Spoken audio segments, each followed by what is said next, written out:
Okay. So I won't go through all the functions, but I will just highlight some of the interesting things that I think will be helpful to you, and hopefully if you have anything you like to share or ask about ERC721 and all the extensions, please feel free. So when we look at first of all, we look at the imports. So ERC, this is the ERC721 without the extensions. It actually has the metadata extension. But it has this ERC165. And what is ERC165? Is actually is a contract that allows another, say, NFT marketplace to check whether an ERC, whether a contract implements ERC721 interface. So it's not specifically for ERC721. You can check for any other interface as long as it implements the this ERC165. So how does it check? Basically, it will look at the interface, and so let me, yeah. So this is the function that checks the interface, and basically what it says is that it will this type ERC721. This is the interface for ERC721. And what this is doing is that it takes the function selector. So last week we talked about function selector. I will go into a bit more detail about function selector as well. And it basically takes the function selector, and then it takes the exclusive OR operator on those function selectors, and it will compute a number, a hex number, which is equivalent to this for ERC721. And if the interface, if the contract interface produce this number, then it means that it implements the ERC721 interface. Or if the contract interface produces this number based on ERC721 metadata, then then it also meets the criteria for ERC721 implementation, and it will return. So this last statement here is returning true or false. So I will go into a bit more detail about function selector.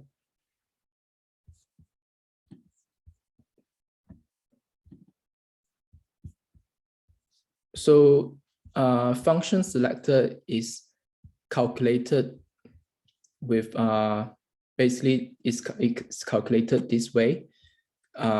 Is the so say for example I have an interface. This is the interface of a test contract, and it has two functions, hello and world.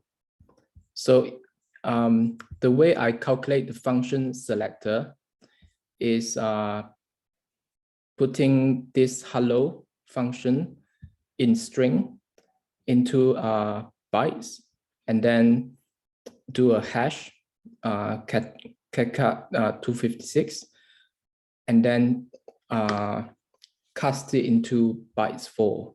So it's taking the first 4 bytes of the hash of the function, and then so you just now you saw the type of the interface .interface ID. This is what this is doing, is doing the exclusive OR operation. So it's taking two function selector and apply this exclusive OR operator, and it will return the hex number. So I can try to deploy this, and then you can see how that works.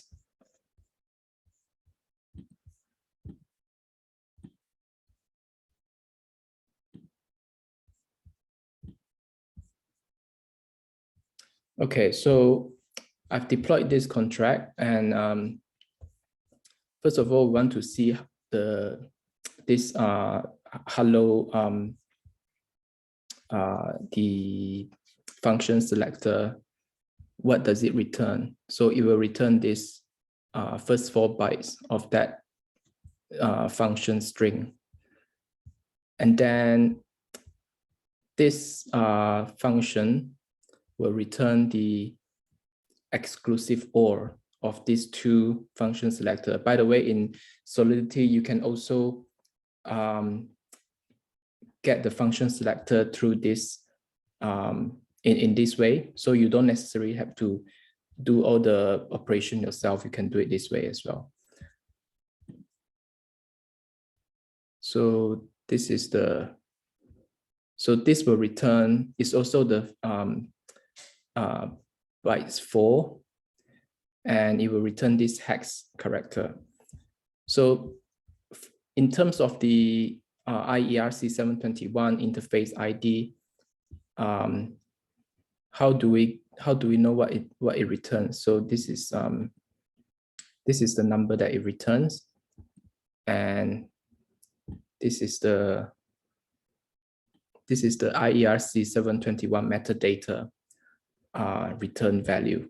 So if let's say the NFT marketplace calls the NFT contract and it returns this number or this number, then the NFT marketplace knows that the NFT has implemented the ERC721 interface. So that's one thing I would like to share with you. Francis, sorry for interrupt. This is Artem. So can you just quickly recap what the purpose of this exercise? I mean, the selector itself, hashing the function and compare. Yeah, the selector, the function selector is used to determine. So you know, if we look at the ERC, if we look at the interface, we have we can see all the functions, right? Mm-hmm. in the ERC721 interface. And for a marketplace to be able to, because the marketplace has to say OpenSea, it has to know when you list an NFT, whether you implement the same interface. All right. So it's like verification that it's used right. I mean, I don't know, protocol or interface, yeah, basically. Correct. Okay, correct. Yeah, yeah. Okay, thanks. Yeah, sure. There is also a similar kind of checking of the interface for ERC1155. Someone will talk about that later. Mm-hmm. But that's the purpose, is to check that a contract has implemented the required functions for that particular contract standard. For like ERC721, you should have all these different functions, and then ERC1155, you have other functions. Yeah, so that's the purpose. Okay, now I will move on to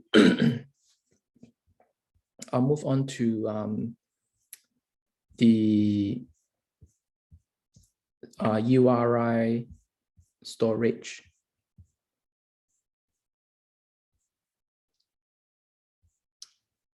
So this, when you want to mint an NFT, you use the safe mint function. But you see in the ERC721, it doesn't actually, you can't actually enter the URI in the safe mint function. So you enter the token ID or address too. There is no function for you to enter the URI.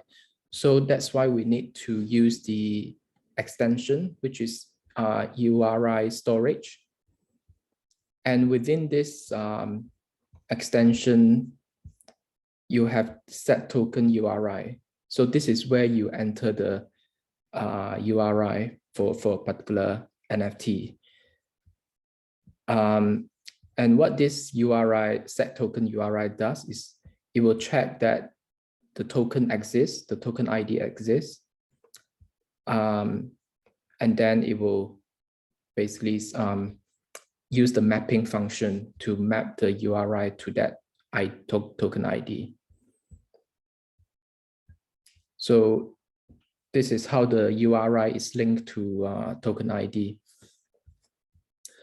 And then another thing I would like to highlight is within the 721, there are two hooks. What do I mean by hooks? It's basically the functions that allows you these are the two hooks that I mentioned. These are the functions that allow you to perform some kind of validation or some operations before token transfer and after token transfer. And one example I can show you with this before token transfer operation is the is in the enumerable, I think.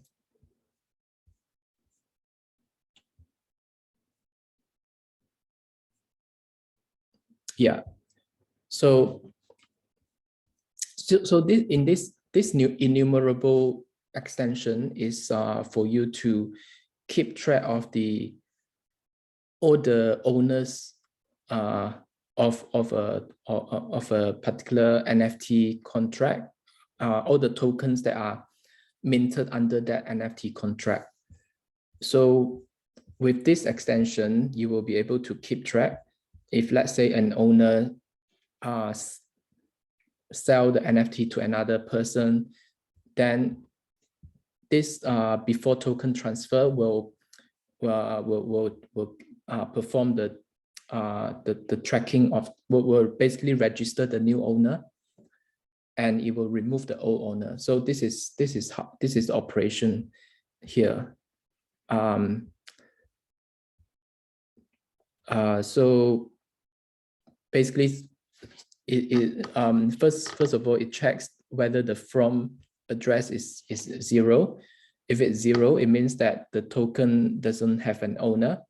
It means that it's a new NFT that has been created, and it will add this token to the pool to the list of the NFTs minted.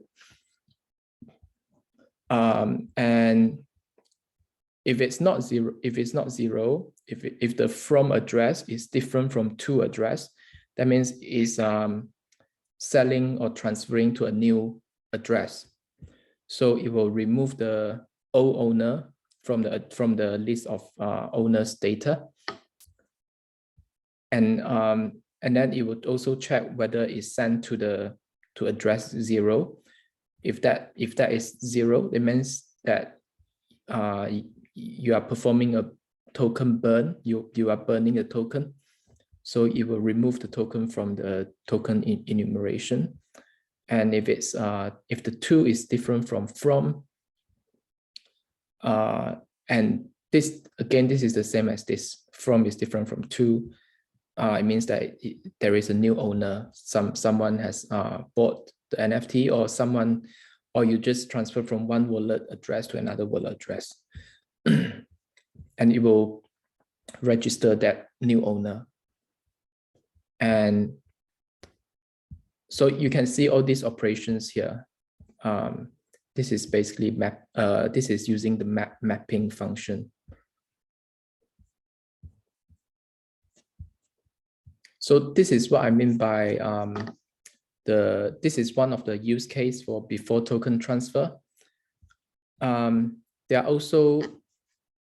is also another, if I go back to ERC721,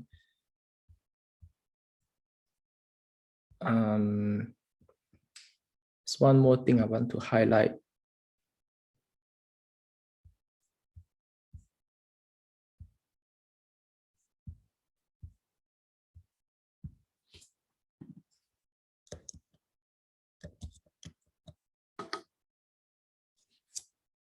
Yeah, so this is one more thing about the token transfer. So in for transfer of token to another address, so within this ERC721 contract, it has this check on ERC721 received internal function, and what this does is it will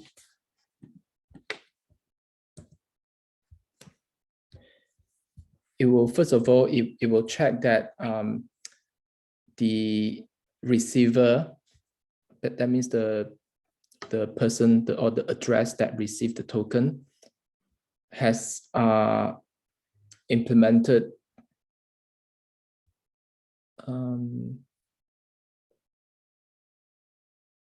it has implemented the it similarly is also checking the function selector, that it has implemented the interface for receiving this NFT. So before that, so let me start from here. So before that, it will check whether this two address is a contract, and I will go into this a bit more later as well. And if it's a contract, then it will check that the contract has implemented the relevant function selector in the interface, and then it will return so similar to what I showed just now. If the selector is whatever that is required. So in this case, the interface selector is this. Then it will say that then it will the transfer will go through. Otherwise, it will revert with this error message saying that this is not an ERC receiver implementer. So the purpose of this is that you don't want to transfer NFT to a contract that does not implement the relevant interface to handle the NFT, because otherwise it will get stuck in the contract and you can't retrieve it. So this is a protection for the NFT transfer to prevent NFT from being stuck in another contract. And if the contract implements the relevant interface, then it will return true. So this is what the check is doing.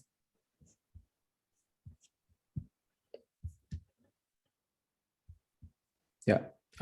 Also, you can see that SafeMint also implements that check. Sorry, a quick question. Can you go down on that? Where is the check? Okay.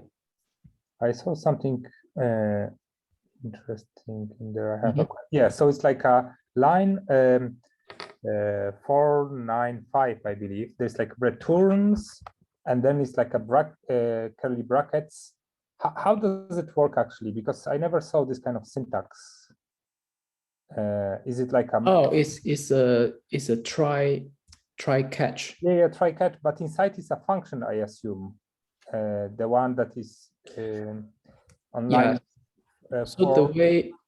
Yeah. So the way if I remove these comments, the way try catch is implemented in Solidity is that you will try when you do an external call, you will try to execute the call, the function.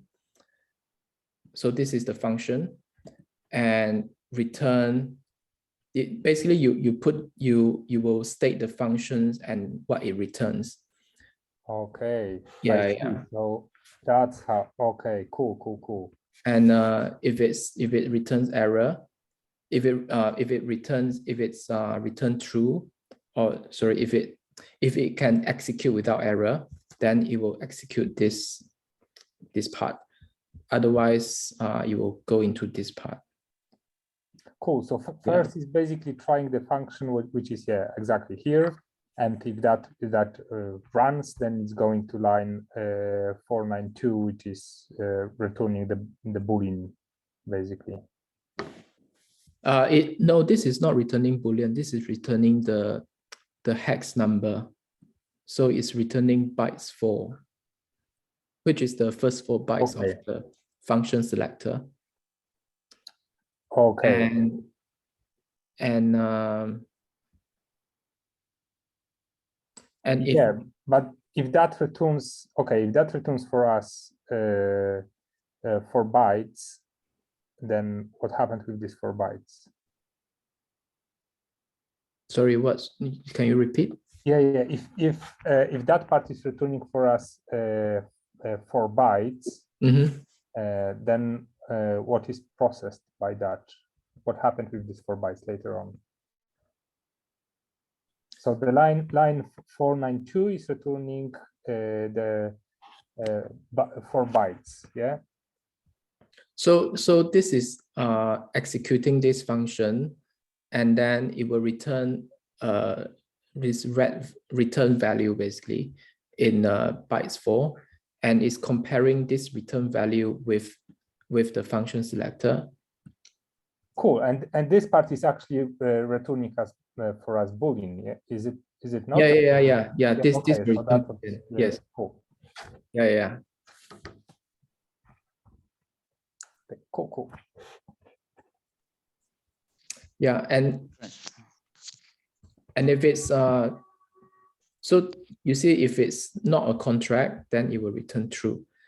But there is something interesting about this is contract check, which I will go into next.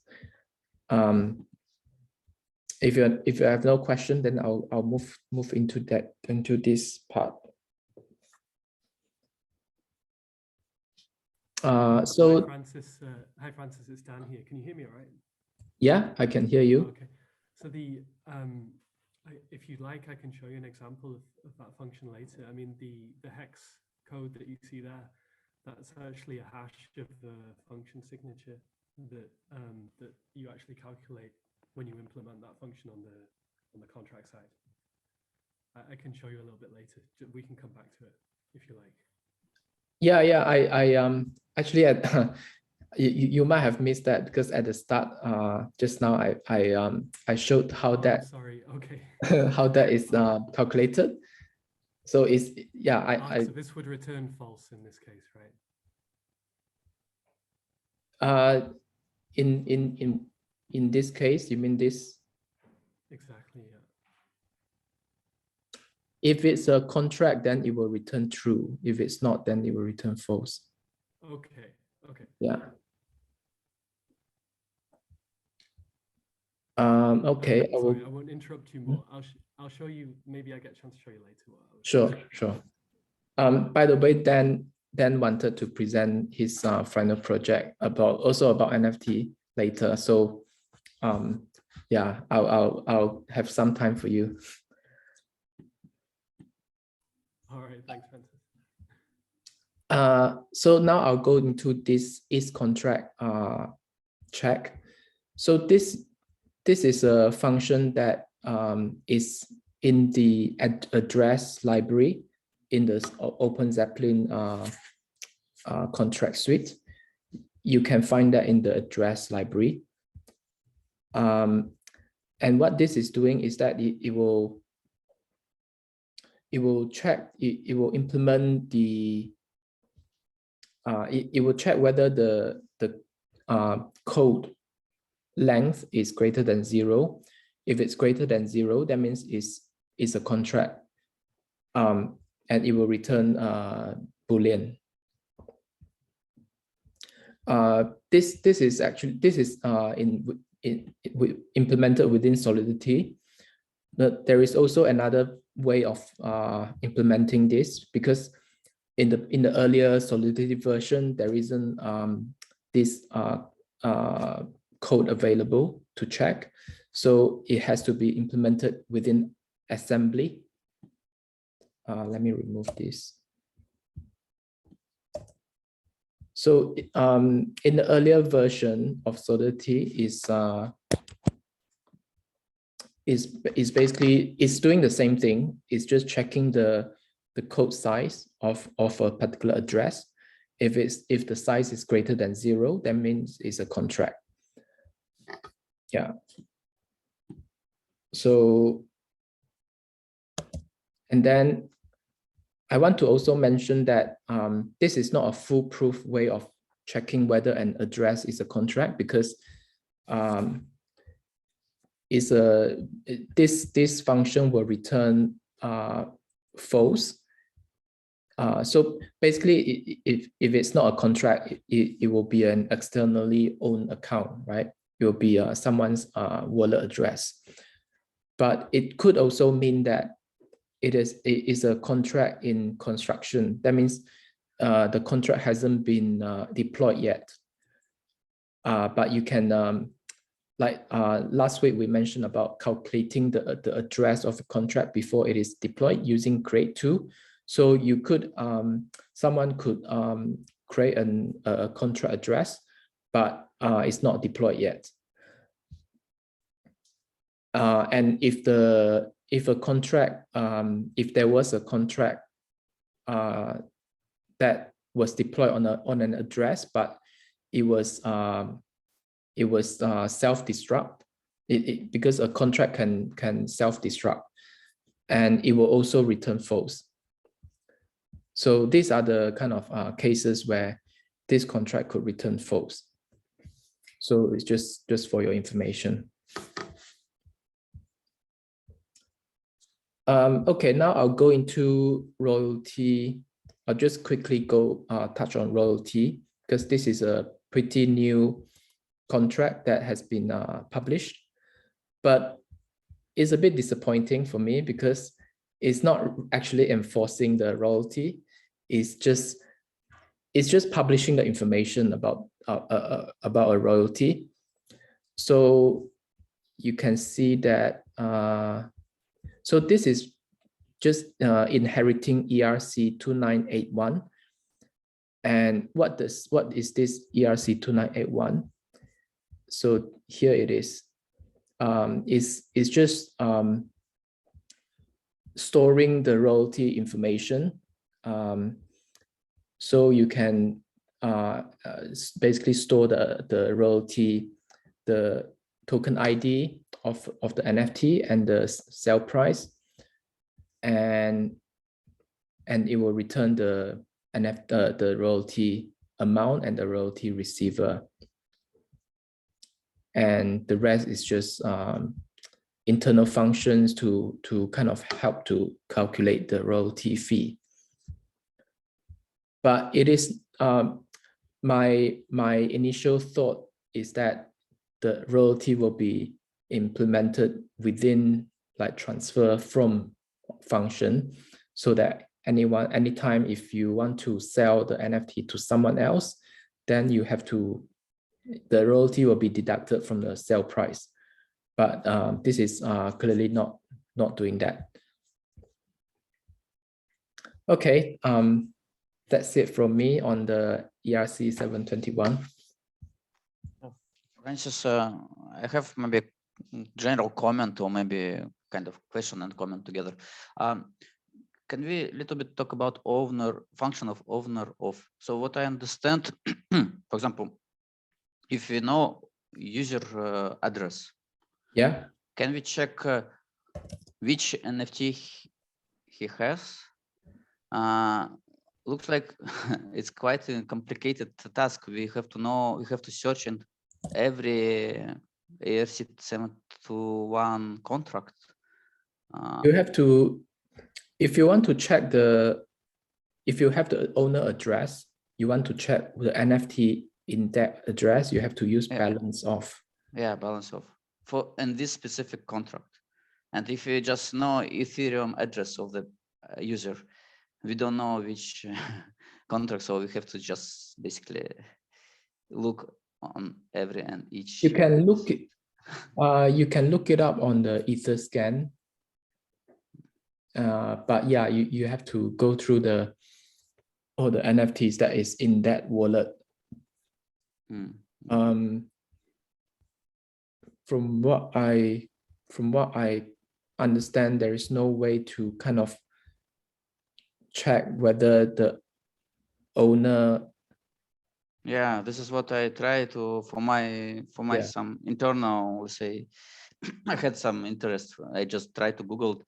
I found that it's almost quite possible by doing this through API, but I'm not sure how is API covered. I don't think they cover all contracts, so they maybe just you probably have to look through the owner. Yeah, basically.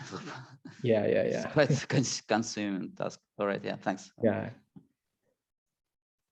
Interestingly, this owner of function is not available in the ERC1155. So if you are using 1155, you can't even check the owner of a particular NFT. You can check you can check using balance of, but again, you have to do the loop. You have to look through basically, you have to look through all the NFTs which are in that contract to see whether the owner matches the address of the owner. Yeah, just one more thing, just to clarify. This token ID, it's lived inside this contract only, right? If we have another contract, it will be, we can have same token ID. Yeah, you can. Yeah. Yeah. Okay. So basically, if you know token ID and contract, we can know who is owner. Okay. Yeah.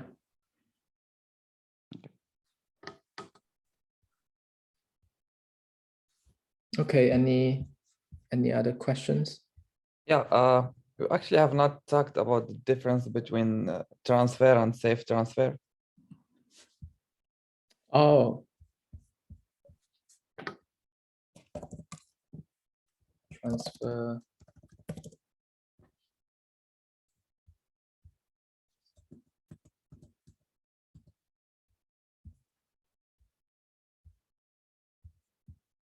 Do you mean transfer from and safe transfer from?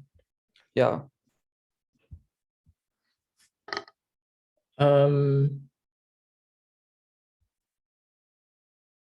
Let me see what this transfer.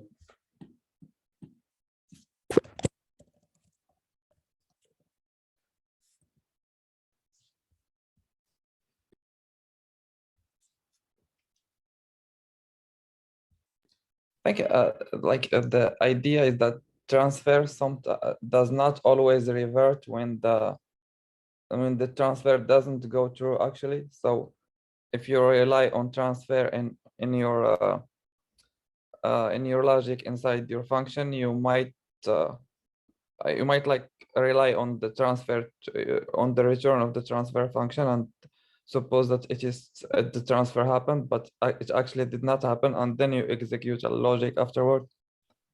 So the use of safe transfer is to prevent that from happening. I quickly went through that, but maybe someone else knows better. Can I jump on that? Yeah. All right. So I think I went through that today, so I'll just try and recite it. But it might not be right, but yeah, we're all learning. So I think safe transfer, right? So normally when you transfer, it checks, returns a Boolean. So it checks if that Boolean is true. I mean, if that Boolean is true, you can process. If that Boolean is not true, that's false. and then it reverts the transaction. But that's safe transfer. But for transfer, it doesn't do that.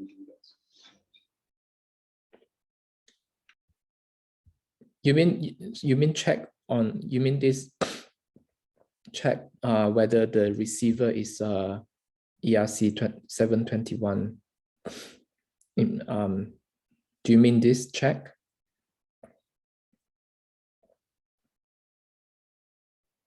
Yeah, I think it should be that. Okay, yeah. Yeah, because the transfer function, yeah, this here doesn't check that, right?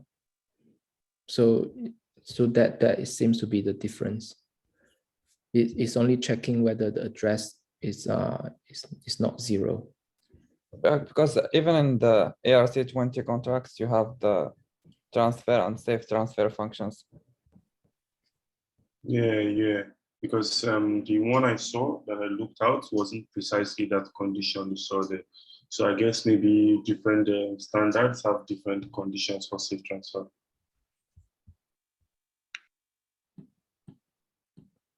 Okay. Oh, a quick question. This safe transfer, can you scroll on the safe transfer? How is it? Yeah. First is running the transfer and then required. Shouldn't that be other way around? Shouldn't be first require and check whatever and then try to transfer? I don't understand. Yeah, so that's the check. So you transfer, and then after doing the transfer, is then checking if the transfer is successful. So require is just a validation mechanism, right?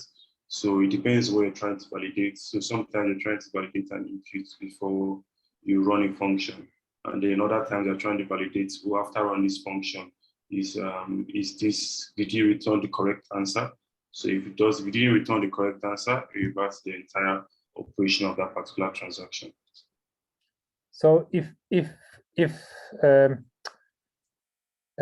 something goes wrong and the transfer somehow didn't go, okay, so then it will return for us. It will revert to the original state. Okay. States before the function. For some ERC20s, it depends on the contract. Some ERC20 contracts does not revert when the transfer failed. So when you execute transfer to that particular with that particular ERC20, you are not sure whether the transfer went or did not go through. Yeah, I guess that's where safe transfer comes in, right? Mm-hmm. Yeah. Okay, so it will basically, safe transfer will revert for us if something goes wrong on the way. It checks, and then if the check is valid, it proceeds rather. If it's not valid, then it reverts. But from what I understand, ERC20, the standard ERC20 does not have safe transfer function. The safe transfer function is in the safe ERC20 library. Yeah. Yeah.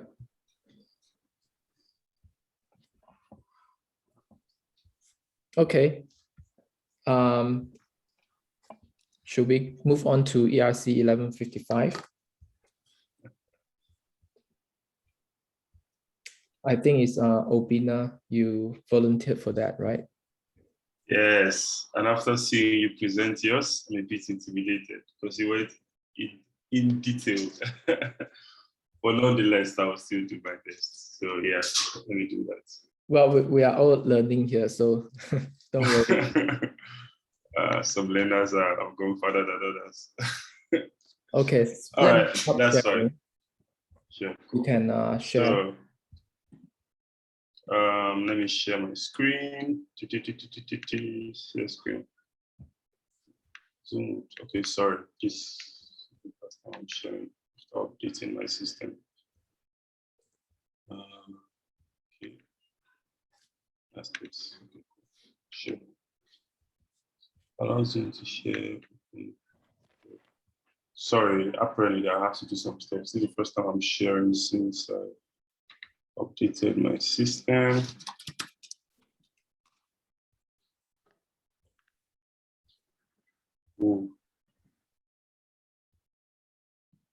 So I have to quit before I can do that.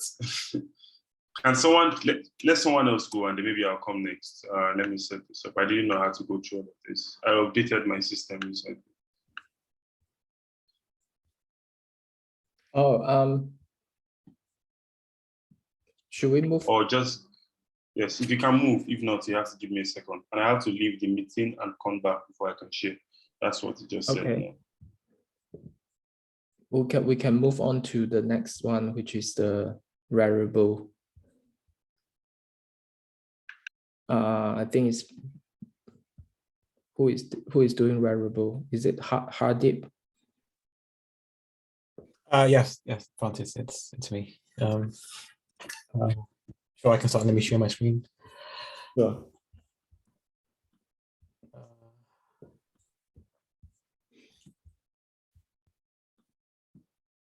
Try to share the right.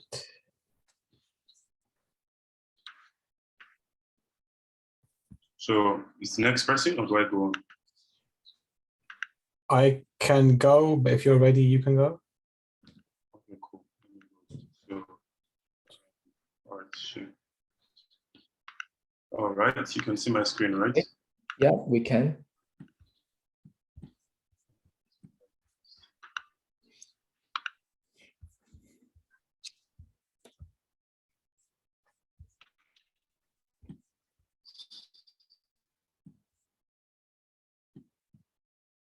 All right, so I'm going for IEP 1555, so that's the multi-standard. So essentially the difference from this and 721 is that this is an updated 21 and also an updated version sorry, a moment, and also an updated version of ERC20, because this is sort of compatible with all of them. So as regards this, there's a lot you can do with this. I can do 721. For example, if you are for 721, you can only make one single transfer. You can only transfer one particular NFT at a time. But with 1555, you can transfer multiple NFTs. And not just multiple NFTs, you can have different values. So let's say you can transfer multiple tokens, not NFTs, because you can also have like an ERC standard token. You can also house an ERC standard token, a ERC20 standard token. And you can house a fungible token, a non-fungible token, and a semi-fungible token. So it says that a standard interface contract that manages multiple token types.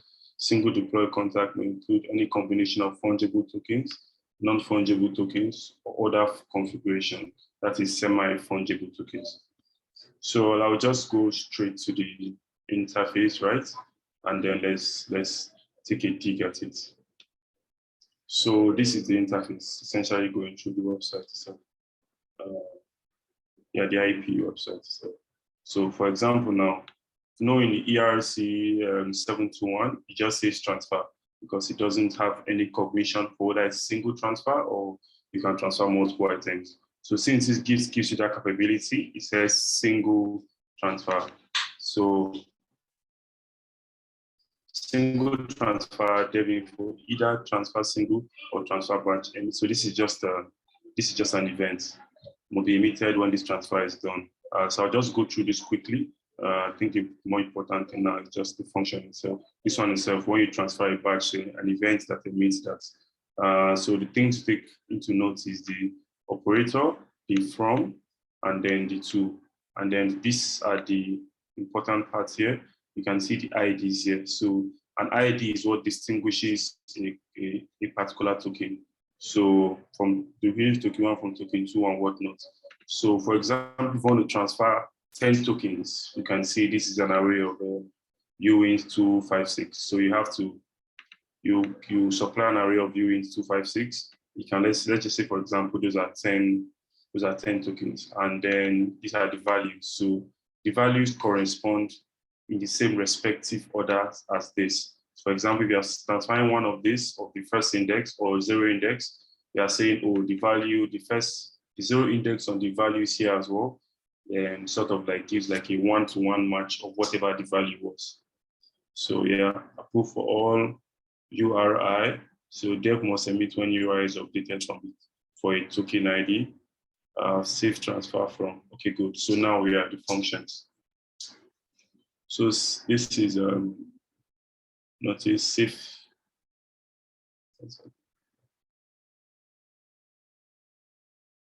All right, so I will just go through this and then I'll go through the implementation and the Open Zeppelin connection. So this is the safe transfer from. So we are sending the from ID, the address where it's going to, the token ID, remember it can be any token, and then the token value, and then the call data. So for me to let's check this out on Open Zeppelin. So that's contract ERC1155.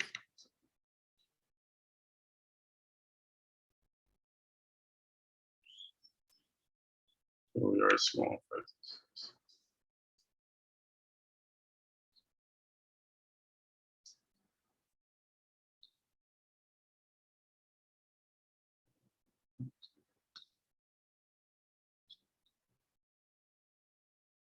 You can see safe transfer from here. We're looking at safe transfer from. So that is for a single item. So here as well is safe transfer from. So the first thing it checks here. So now this is the implementation of things. It checks, okay, is it who is making the transfer? Is the message that's the from address message sender or not, or is it part of the people that we approved? Yeah, so for example, is it part of those that were approved to actually represent this particular token to send it? So if it is not, it returns, it throws this validation error and then returns the contract or the transactions to its previous states. So now this is for a single token transfer. So now this is for multiple token transfers. Let's go through definition for that on the website. So this is safe transfer from.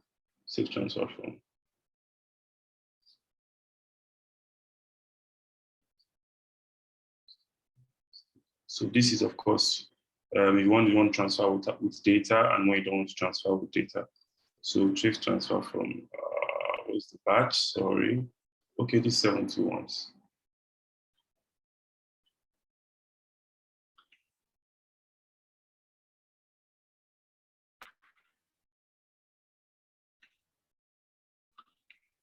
So let's go too far. Okay, good. So now this is safe batch transfer from. So notice values of IDs from the IDs to the IDs. I just specified with safety call. So safe batch transfer. So now this is the from address. That's the source address here, the to address, the target address, and then the IDs of these IDs. That's the IDs of the token that you want to transfer. And then this is also the IDs of that's the values you want to present any unit that you want to transfer. And of course, the call data. So if we're going to look at the implementation here, that's safe transfer from, or we didn't look at the implementation of this properly, but it's the same thing what we sort of almost the same thing we have with 721, except of course that this is more exhaustive because you can do so many token types. So now this is the batch, safe transfer batch, right? So you have the from address, you have the to address, you have the UUID. So the UUID is the IDs of the different tokens that you want to transfer, as opposed to the safe transfer that just has only one ID. So this allows us to have like an array of multiple tokens that we want to transfer, and then the value of those multiple tokens. Remember, it's a one-to-one match. So if the index of ID here, let's say the first index is 1, and then the first index here is 2, corresponds to the value of this as well. If ID.length is equals to amount.length. So if this is true, it goes through. If this is not true, it says mismatch, and then it throws it. It reverses the transaction. Of course, this is to a 0 address. So the 0 address, you shouldn't be doing exactly to point token. because there's a specific address for bond. So this function should be used for bond. Address operator is equals to MSG sender. That's the particular person sending this address. So for example, now for each transaction that has to be done, especially the transfer transaction, there's always a before token transfer. So inside the before token transfer, mostly that's where you have functions like possible, just in case you want to pause the contract. And if you pause it there, and it goes and checks, is this contract paused? If it is not paused, it goes ahead. If it's paused, it tells you, hey, you can't make this transaction because this contract is currently paused, and then it reverts it to its current state. And of course, you can also update it to add more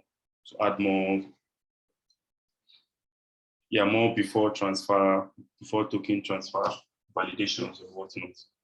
Yes, so after it has done this, now it simply comes here. So ID equals to this. So it looks through the length of the IDs, this got applied to this.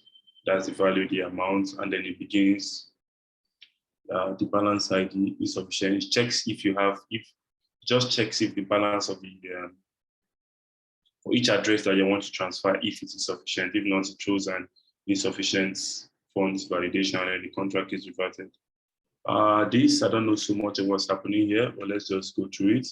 So unchecked, balanced, that's the ID and the from, good, and then equals to from balance minus amount. Okay, so from balance. I'm sorry to interrupt, but can you zoom in a little bit? Right. Can I what? Okay, zoom in. Oh, sure. Okay, so the from balance is here. You can see that. So that's the from address that is sending. It goes to the balances. So the balances is an index of all. So this is ID. Oh, okay, cool. So the balances contains is like a mapping. So you have the ID, that's the token ID, and then the token ID here, and then the from. So that tells you like what's the balance of that particular address is. So that's what it comes and then checks here. So the from minus the amount you want to send, minus that. When it has done that, then it saves that as a new value of this. And then after doing that, okay. Sorry to interrupt. So Go ahead, please. The unchecked operation is actually a gas saving logic, because in Solidity 0.8 you have the overflow protection. Basically, if your math operation results in overflow, then the function will revert. But in this case, because in line 21214, it has checked that from balance is greater than equal to amount. So it has already done that check. And there is no need, there is no possibility of overflow. So that's why in the following line, when you do the minus operation, you don't need to check to do the save math check again. And it's just a way to save gas. Yeah, that's why cool. It has that unchecked operation. Yes, thank you very much, Francis. So you can see here it deducts the amount from the sender's address, and then it comes here and then adds it to the receiver's address. So now the operation has been achieved here, and then after that it just emits the transfer for batch. So it just emits the event. So you can see that this has been performed. For this is the loop, so it has been performed for every single token, because we're looping through the token here. Because the ID from and the two addresses are essentially just one. They are not different. And then after that, you have do save batch transfer acceptance check. I don't know what this does. Can anyone explain this? This particular last one here. Let's see.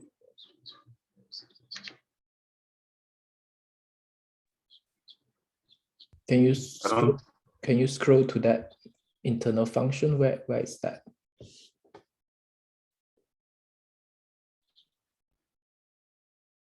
this. It's this is on GitHub, so I can't like inspect or something. I don't think it's here. It should be in an inherited function, if I'm not mistaken. Oh, it's actually here. Do save transfer acceptance check.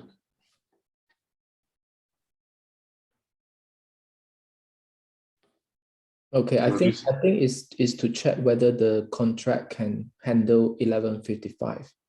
It's similar to the yes. the check that is in the ERC721. Yes, exactly. That's true. So it has this for both the single transfer and of course the batch transfer.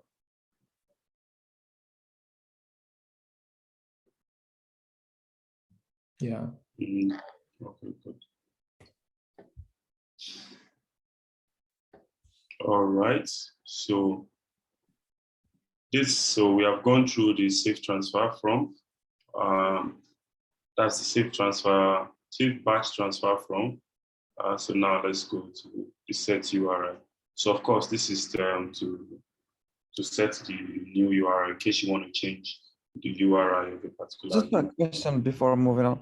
Like, okay, good. Why they use this message sender instead of message.sender? What line is that?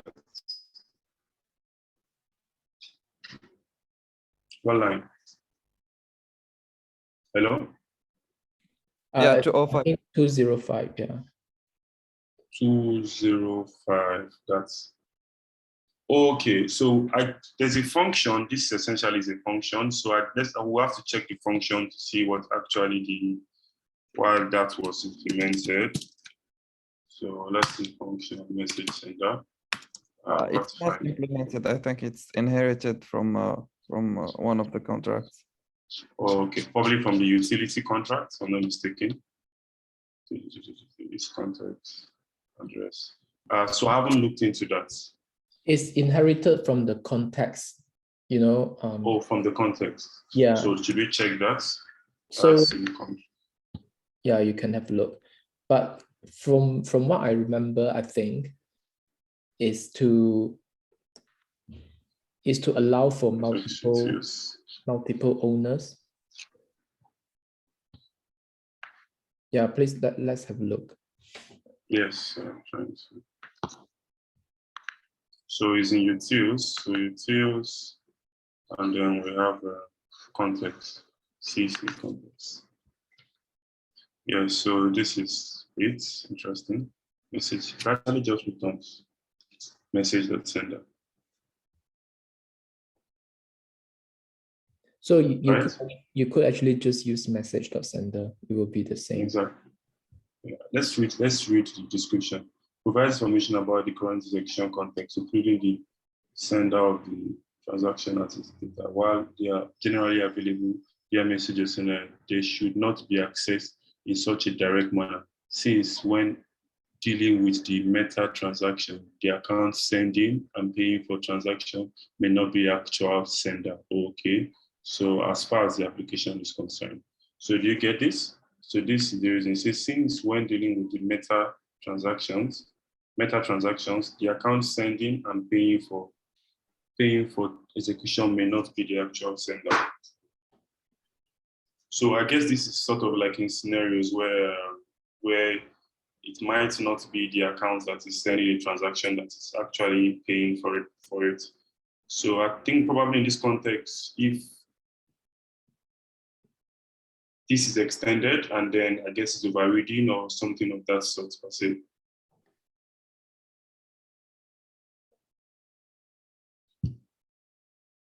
Does he answer your question? Actually, I'm still a little bit confused, but I'll look it up later. All right.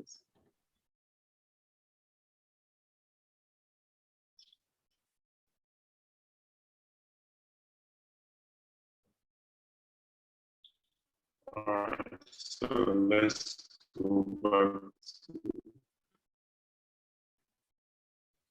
to the transfer from, and then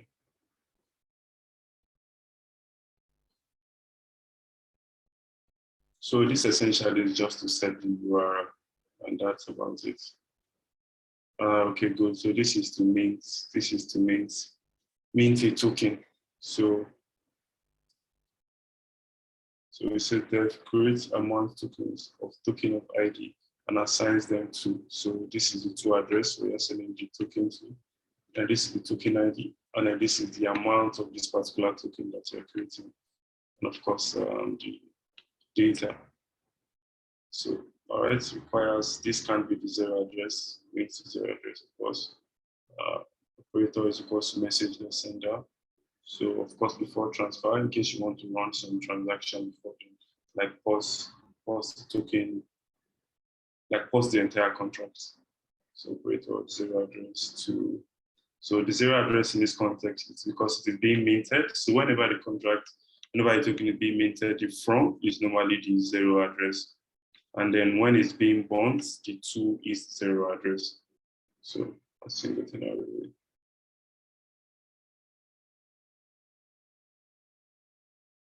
All right, so balance, that's the ID of the token. And then the to, that's the current address that owns it. So sometimes, yes, that's the current amount here. You're adding that here. And then, of course, yes, emitting an event. So this same check is what we have at the other end. So I think that's about it. If you go to Open Zeppelin, let me go to Open Zeppelin. Open Zeppelin 115. Yeah, that's multi-token standard. So this is an example of how this is done. Let me zoom in this. You can see, for example, in the constructor, everything, you can mint multiple tokens. So for example, remember I said you can, 115 allows you to mint different token types. You can mint ERC20 token, you can mint a fungible token, you can mint a non-fungible token, and you can mint a semi-fungible token. For example, now you have this, for example, gold, because it's 0, silver 1, Taurus, hammer 2. So these are essentially just IDs, sword 3, shield 4. And then, for example, here now you can see gold. So gold, this is, if we go back to, let me bring this closer.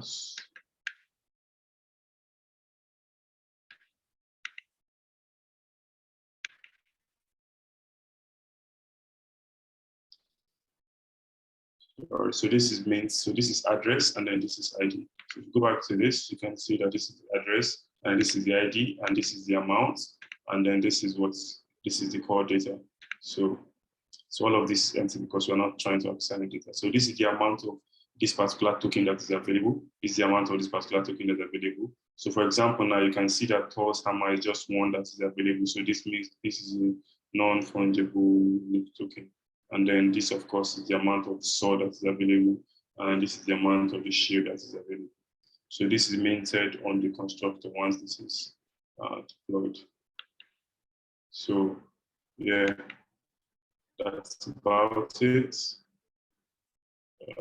So I'm moving from, does anyone have any question concerning the mints, or I just move ahead? So this is to mint one particular unique, that's an ID, one particular unique token or collection of tokens. So I'm moving beyond that now. You can see mint batch. So mint batch, the difference from this and this, that of course you can pass in multiple IDs. So, and then of course there are multiple amounts. So as opposed to doing this, all of this, here in the constructor at instantiation, you can pass all of this as an ID. So you pass the ID, and of course the one-to-one respective matches from the ID and then the amounts. So it does the same checks it does here. So of course you're not putting this on the pawn address, and then the length is equal to the length of the IDs. ID length equals to amount length. Operator this before transfer check. So check. So now of course you are looping through this to add this to the address itself. And then the transfer batch events is as simple as that. Then does the same check here again. Yeah, so this is the bond, so nothing out of place. So like I said about initially here, you have, for example, you have, if you're minting, the from is the bond address, and then if you're the two addresses where you want to transfer this to. So in that context, we have that here. So you have from where the token is coming from, and then the bond address, that is to where it's going to. So that's about it. Yeah, I think check. So you check that the from is not from the 0 address, bond from the 0 address.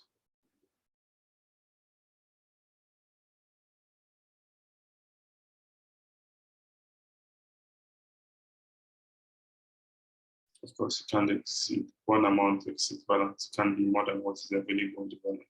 And then we'll do the same check that we did there, like Francis explains. And check this and emit. So this is for when you want to bond a single token type. So of course, it emits this transfer single.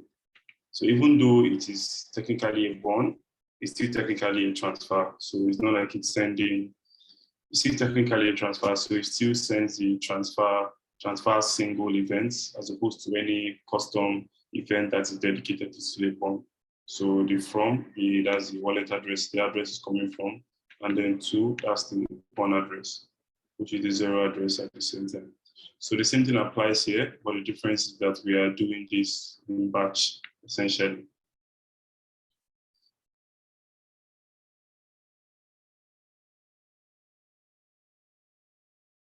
So ERC1155 bond from the 0 address, you can bond from the 0 address, and then it checks the length. That after that, it loops through this.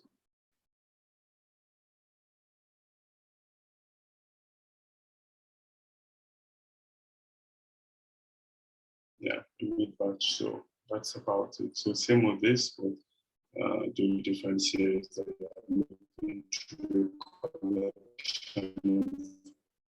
IDs and then the amounts you want to bond. So we are repeating the exact same checks you do here. No difference.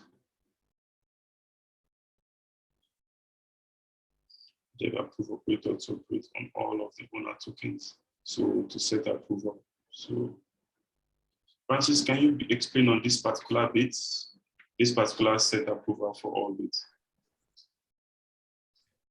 That is usually used by the NFT marketplace. So the NFT marketplace, you can approve all the tokens that you list on the marketplace, so that the marketplace can transfer your token. The marketplace is authorized to transfer your tokens. Yeah, so in Web 2, this is something similar to what you call it, OAuth 2 to some degree. You're giving authorization to a third party to do something for you. In this regards, it's transferring tokens. Yeah, it's similar to approve function, but it's just in this case, it's approved for all the tokens. So of course, this is the before token transfer. So these are the functions we have seen them. So before, okay, set singular array.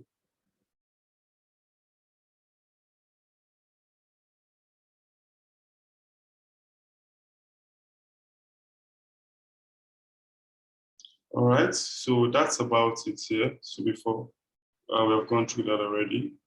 Set approval for all. So I thought this is supposed to have some sort of like set approval for a single and not just so owner, address, operator, and who.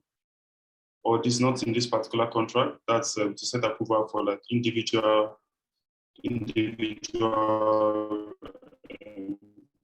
tokens.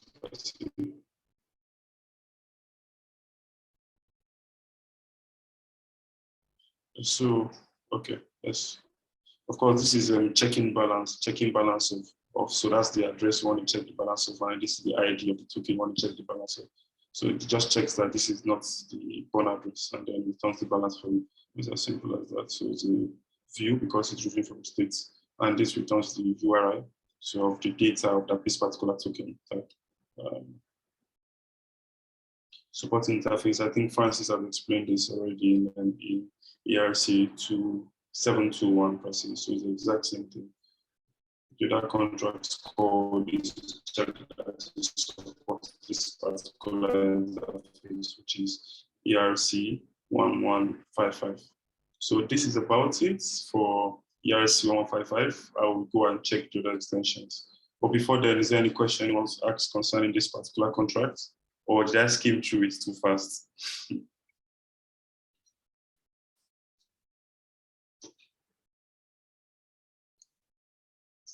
Hello?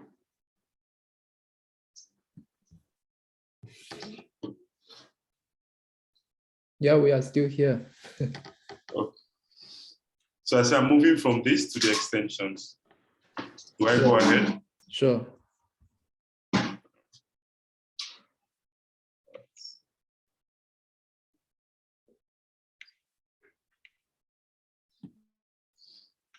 So this is just the bondable when you want to bond the token. So you can decide to bond an individual token type. That's the account, it's coming from the ID, and then the value being the amount you want to bond. So of course, check the validation.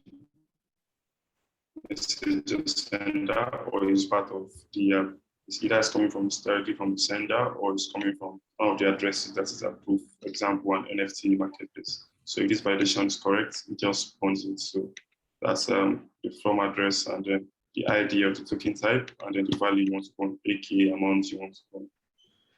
The same thing applies here, but just the only difference from this and this is that you want to bond a batch as opposed to an individual token type.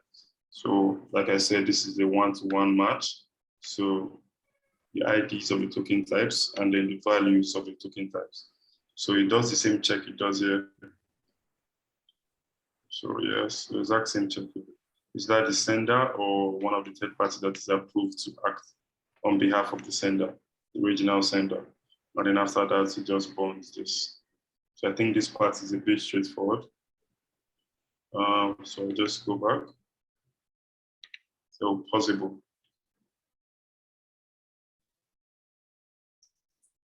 So before token transfer, it just comes and checks. It checks that if this is paused, then it tells you, oh, you can't transfer this token. If it's not paused, it allows you to go ahead. So it's as simple as that. So pause either returns true or false in this context.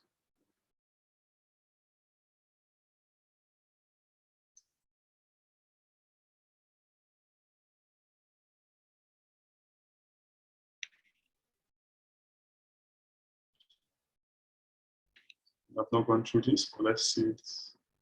All right. Before, so it's just total supply, the total amount of tokens within a given ID. So this returns the total amount of supply. Yeah. So public view virtual returns unit. So this is the total supply within a particular token, it just returns it. And then there indicates whether any token exists within a given ID or not. Okay, cool. So it just checks if this particular ID exists. So, and of course, an ID is the representation of a particular token type.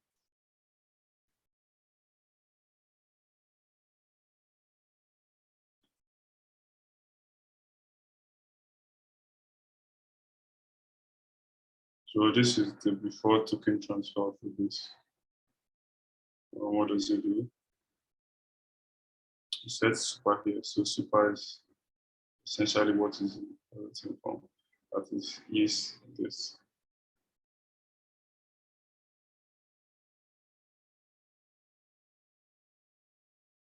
If the form address was this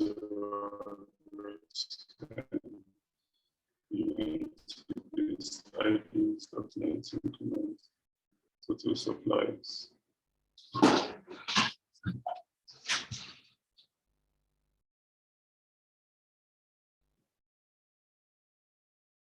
Sorry, my internet's breaking a bit.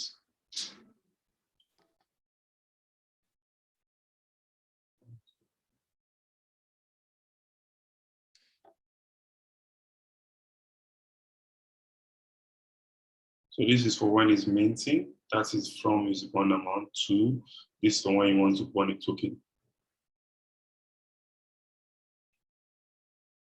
Oh, cool.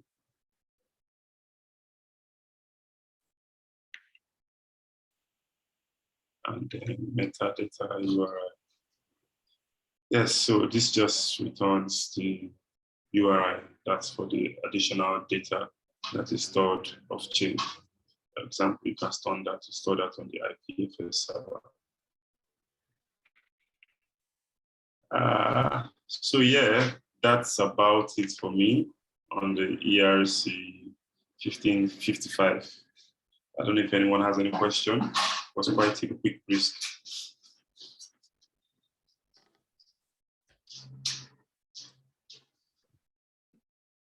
Hello. Thank you, Obina. All right, thank you. You're welcome.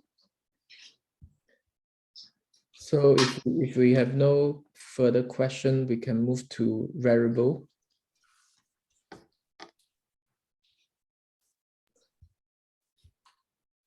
Yeah, that's me. I'm conscious of time. I can see there's 10 minutes left of this call, so I'll try to move quickly. So I've stopped sharing. We can go over time if you want. There is no time limit on this. Sure. Yeah. Can you see my screen? I Not yet. I can't see yet. You see now? I see now, yes. Okay. So I'm approaching this as a fairly new person to Rarible, and it's the first time I looked at the protocol was on Saturday, and also a sort of novice Solidity and smart contract developer. So I'll caveat that before I start, or I start with that caveat. I'll try to explain what I understand of the Rarible protocol generally, and then also look at the core V2 contract and explain how that works. So starting with an overview. So the protocol is basically a service or a set of tools that allows you to essentially create your own marketplace or create your own NFT service. So it's a collection of smart contracts as well as off-chain services, which are referred to as indexes. So smart contracts, or the smart contracts, are where basically execution happens and where fulfillment happens. And indexes are essentially where data is stored and can be retrieved and can be queried.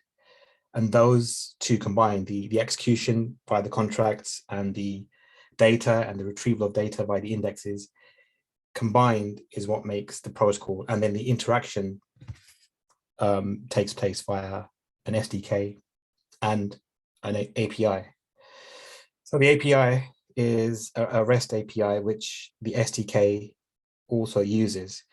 And clients, be that your custom marketplace, whatever, you interact, or they would interact with the protocol via the SDK or the API. So there wouldn't be direct calls being made to the contract or the indexes.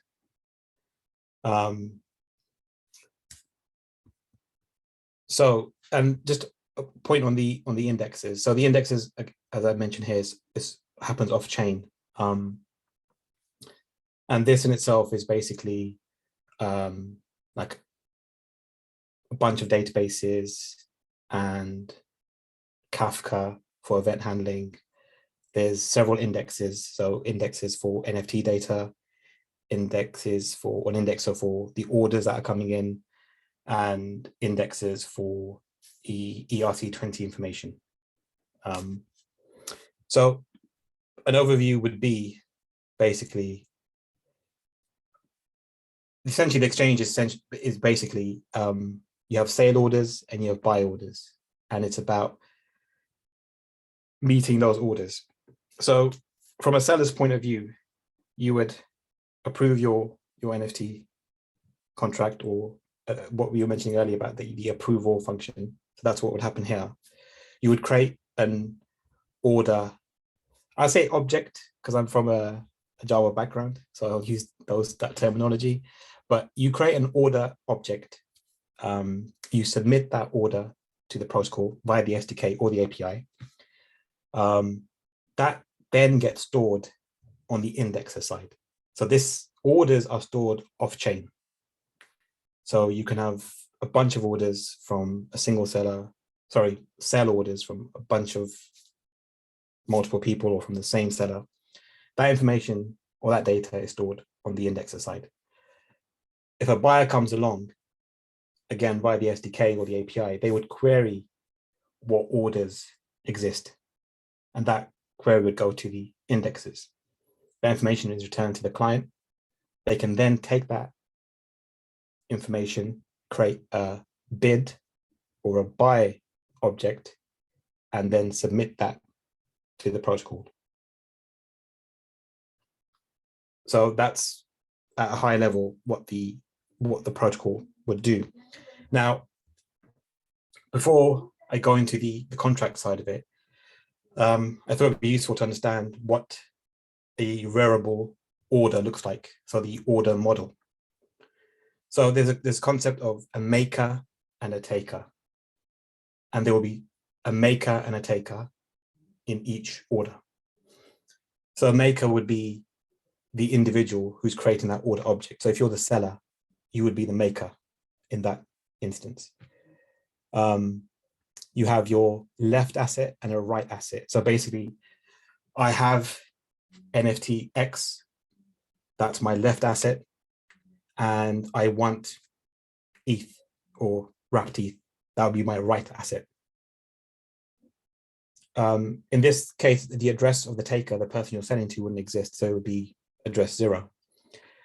There'd be a salt. I'll be honest with you, I didn't fully understand exactly where this is used and all the different places it's used. But I do know it's a random number that the SDK generates. So when you're creating the order object, it's not something you'd pass in, or at least I couldn't see in the SDK where you would pass a salt value in. And I could see in the SDK when it receives the order and does further processing on it, it generates a random value for the salt. You have a start and end date. These are optional values, but as I mentioned here, you can set sort of date boundaries around the order. So when it starts or when it ends. And then you have these bytes values. So ExchangeV2, implies is ExchangeV1. And the API has different endpoints and different inputs and outputs, depending on if it's V1 or V2. So when you're creating an order object, you would specify if it's a V1 object or a V2 object.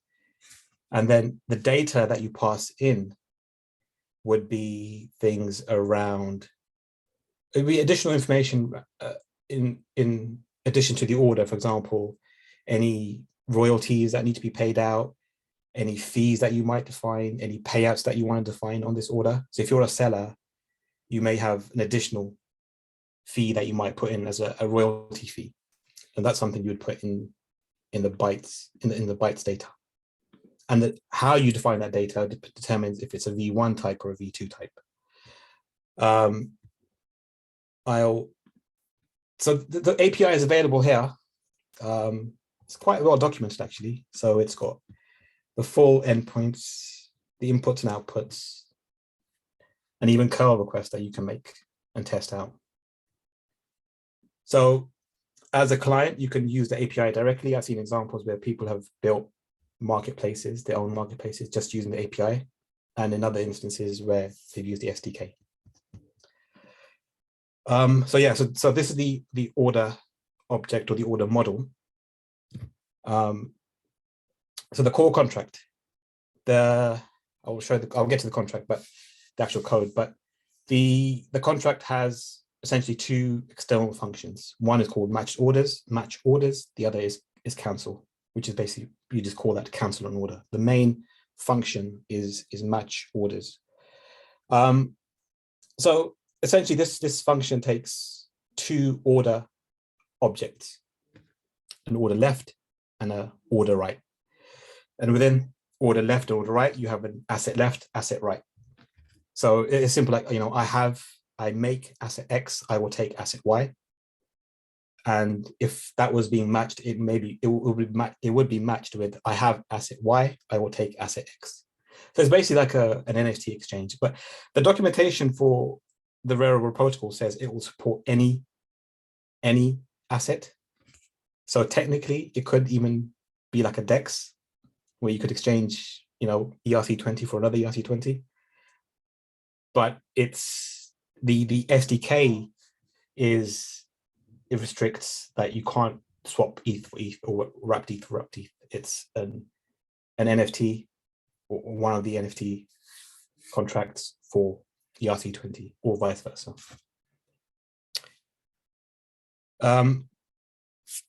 So the match orders, so this is a sequence diagram.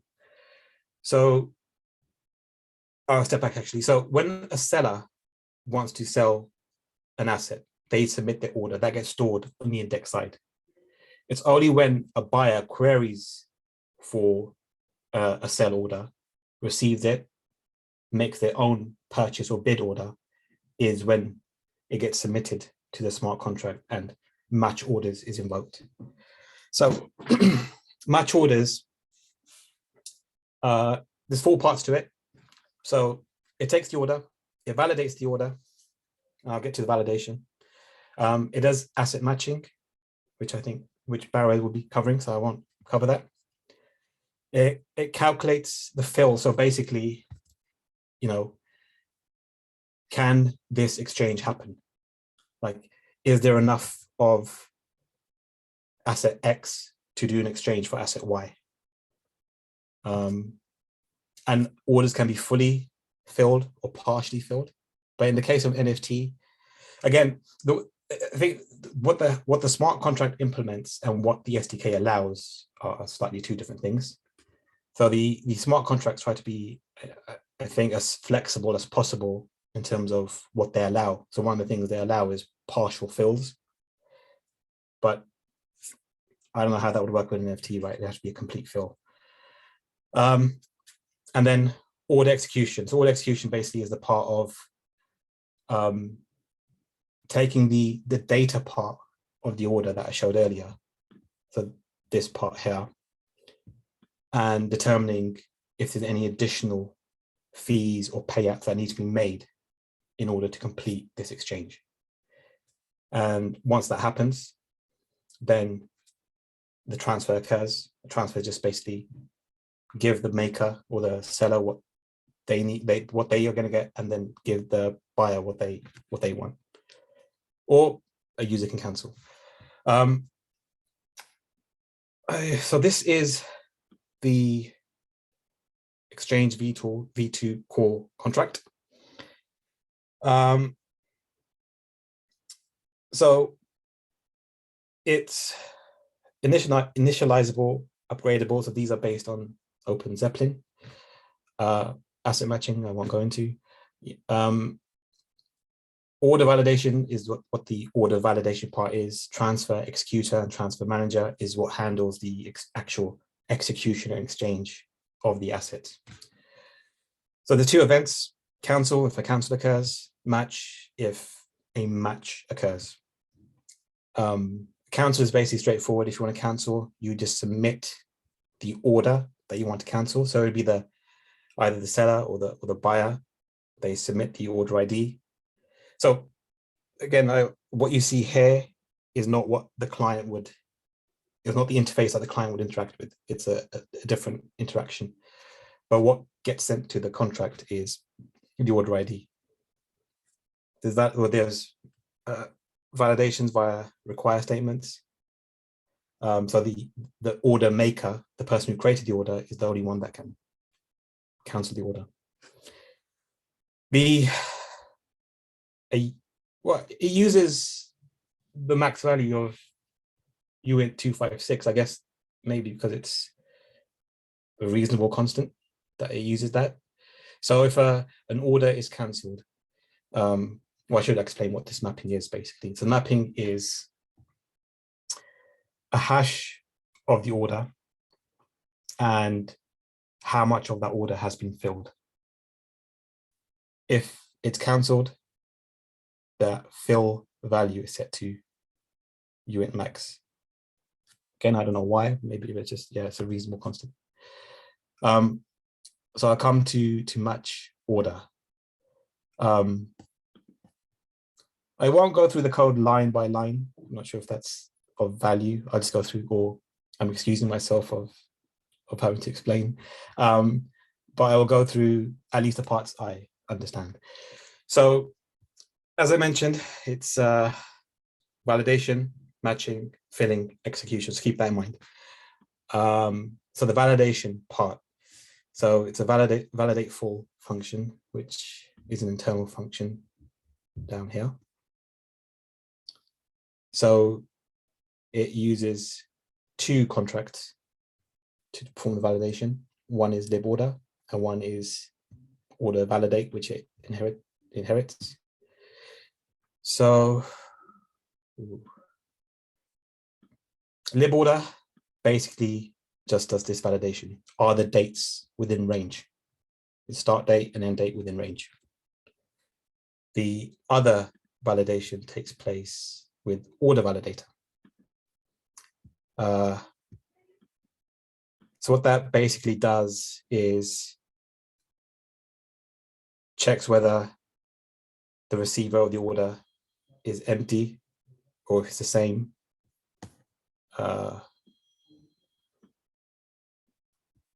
So one requirement is that if the salt is 0, now this is where there's a gap in my understanding, then the person who made the order is the one who has to complete the order. Now, I don't see anywhere in the SDK code where salt will ever be 0. So I don't think this ever happens. But it's basically making sure that, yeah, the person who submitted the order is the person who made the order. It also does this check here where it doesn't have to be a wallet, so to speak, that made the order. It could be another contract that made the order. And if it's a contract that made the order, it does this ERC1271 check, which from my understanding, I have a note somewhere here. Yeah. So I've linked to the actual ERC, but from my understanding, and if anyone else knows more, but it's a way for a contract to verify, or a way to verify for a contract if the signature it belongs to the contract. So normally you have a wallet, you have your private keys, you sign your transaction, but a contract can't do that. So this ERC is a way for a contract to sign a transaction, or allows a contract to verify whether one contract to verify if another contract made that transaction.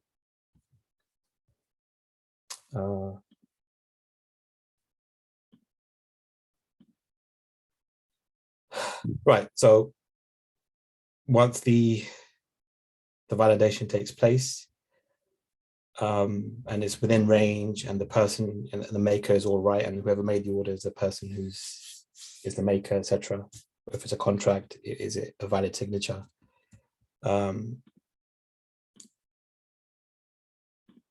We come back.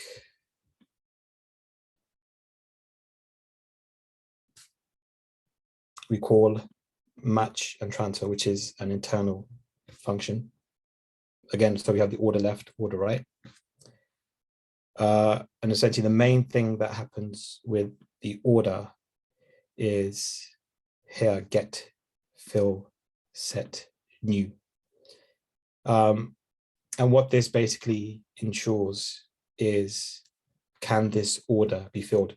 So we do this parsing happens here as well. So this lib order data parsing is basically, it's extracting this out of the order. It parses it and creates a lib order data v2 object, which is basically what I was mentioning, any payouts, any fees. Is make full is always, as far as I can see, false. So lib order data calls lib order data v2, and it always sets is make full false. I don't know what is make full does, but it's always false. So this is, I think, the most important part of the contract, and that's filling the order. And there's different logic applied depending on if it's an exact match, like 1 NFT for 10 ETH, 10 ETH for 1 NFT. In that case, it's a complete order. It can be completely filled. The maker on each side can get what they want. But in some instances, it might be the case where the order doesn't fill, or it can't be filled, where one side is offering more, another side is offering less. So there's various logic applied in determining how and how much of the order can be filled. And that is done by the lib fill contract. And there's more to it than this. There's a calculation that occurs as well. But basically, it determines how much of the order can be filled.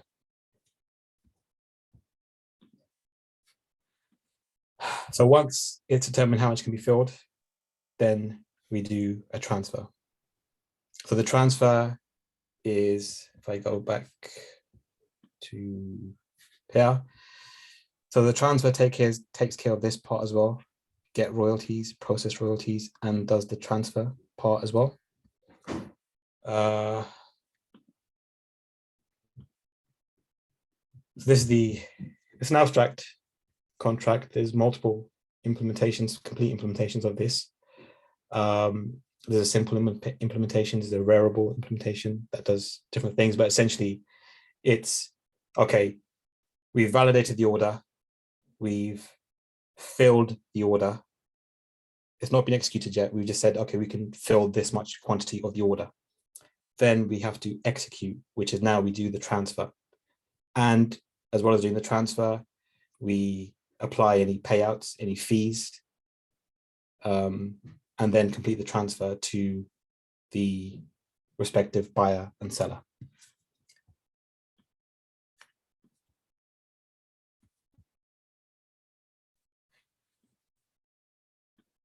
Yeah, so I covered that here, validation. Yeah, so the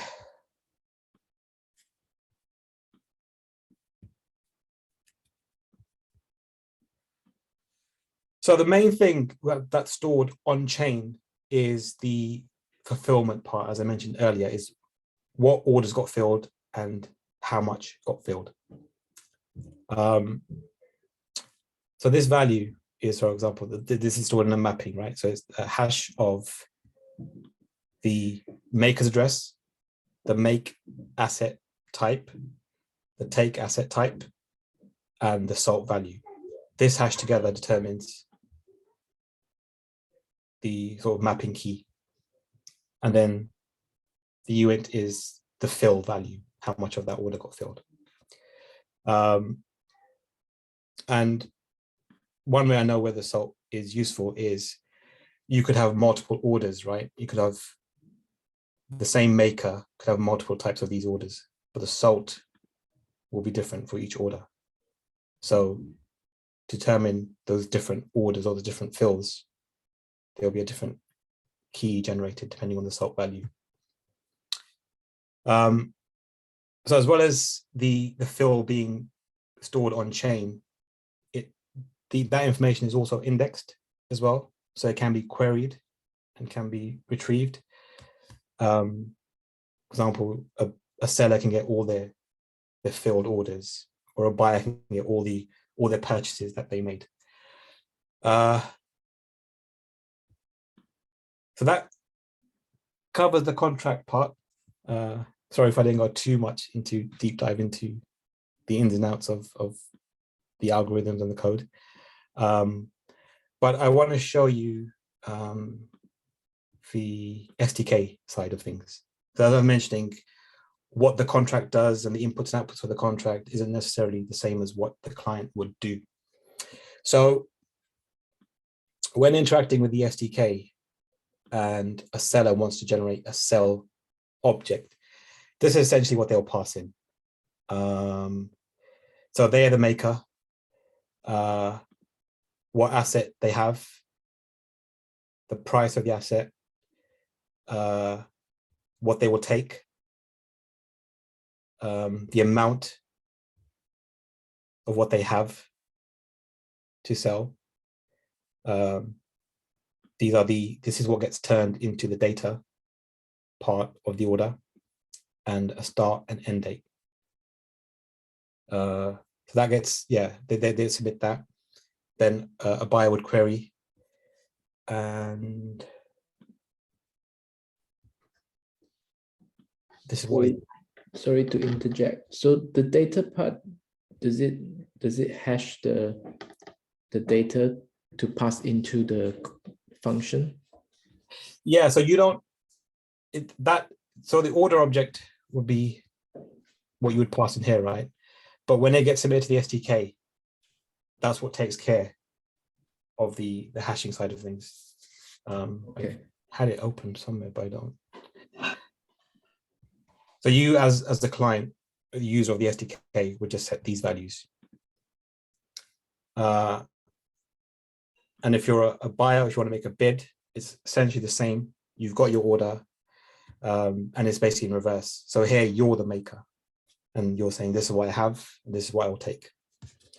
But similar kind of things you'd fill in.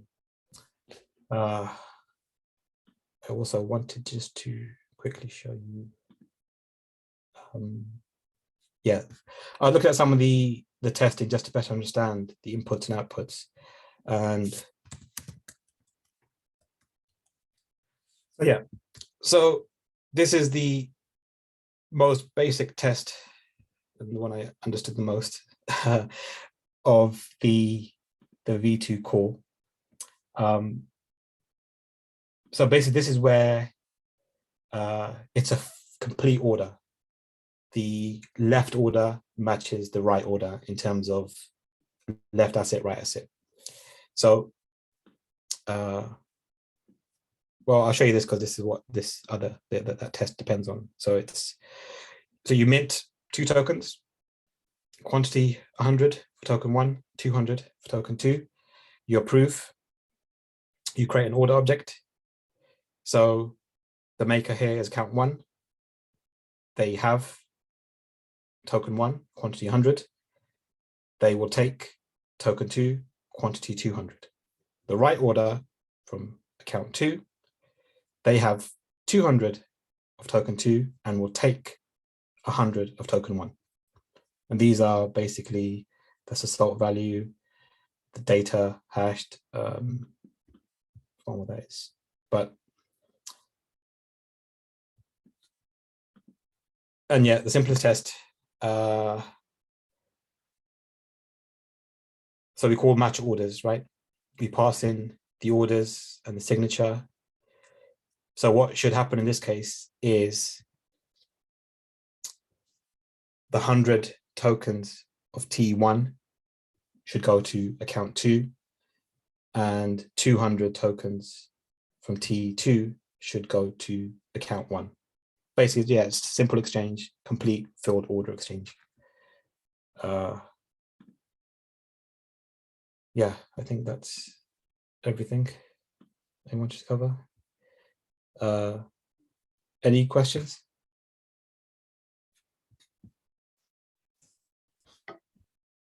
No, I think then I will pass on to. Just a quick question, Hadi. Yeah, sure. The indexing, that's just somehow like a bit of a convenience function to make it easier to access the data. But Yeah. So chain anyway. Yeah. So yeah, it's a convenience thing from you could do everything from the SDK. So you wouldn't have to implement anything to call out to whatever blockchain it's on. So I think what I've got to mention is supports Ethereum, but it also supports Tezos, and I think one more, and Polygon support is coming soon as well. But Ethereum is the main chain that it supports. Something just occurred to me. Is it maybe so for example, like I can't access my contract data if I don't have MetaMask installed. But if you use the indexer, when you wouldn't need to worry about getting any data from on-chain. So maybe you can kind of make your website look reasonable, even to someone who's not Web3 enabled. Could that be? Yeah, that was my takeaway as well, where it's basically it's not pure Web3, where I guess this is a bit of a wider conversation on over time, but it's like what I was looking at the code is like this would be a lot easier to do in a Web 2 way. And I think when it comes to querying and indexing and storing of orders that won't get fulfilled straight away, right? These orders could be sitting there for days or weeks. Sure. Then I guess that's what you're saying is it's a more convenient way of storing and interacting with that data. So the marketplace would provide the indexer. Sorry, what was that? The user of the protocol would also do the indexer.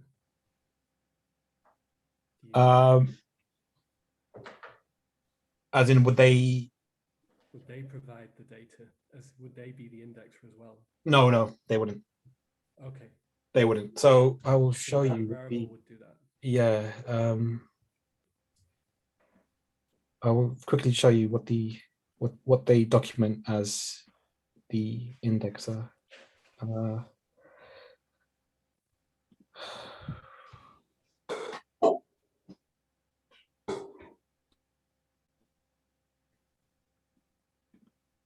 So this is basically the index architecture.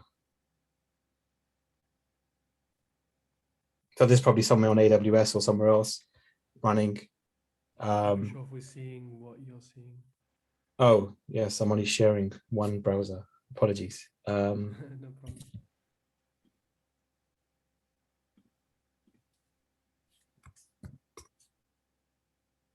So yeah, so this is the indexer, so to speak. This is the indexer architecture. Okay. They have multiple databases. They have Apache Kafka for handling the events. So they're, querying the blockchain, receiving the events, writing those, processing them, and writing to the database.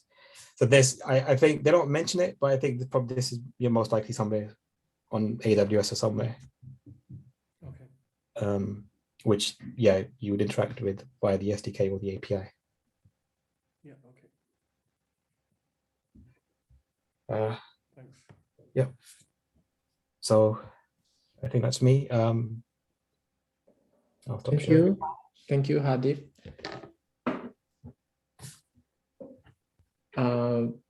Bara, do you want to be next? Yeah, sure. Yeah, I'll share my screen. Can you see my screen? Yeah. It's getting late, so I'll be quick. I looked a little bit late to the contract anyway. So the asset matcher contract is the contract that see if two assets can match.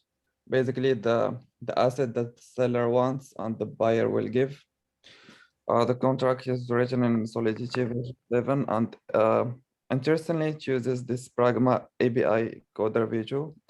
So prior to Solidity version 8, you could not use structs or dynamic variables, dynamic arrays as function arguments or return them as function returns. I'll just show you pretty quick here. I have a test contract and I have a person struct. Person here it's I'm using Solidity version 8, so if I compile, it compiles, but if I try to use version 7, for example, and I try to compile with version 7, yeah, it won't let me.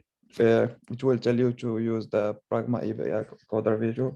So now if I use it, it will compile. So yeah, maybe some of you are familiar with it, but if you're not, that's why they use it. So the contract imports 3 contracts, the interface asset matcher, and 2 contracts from OpenZeppelin. First, the asset matcher.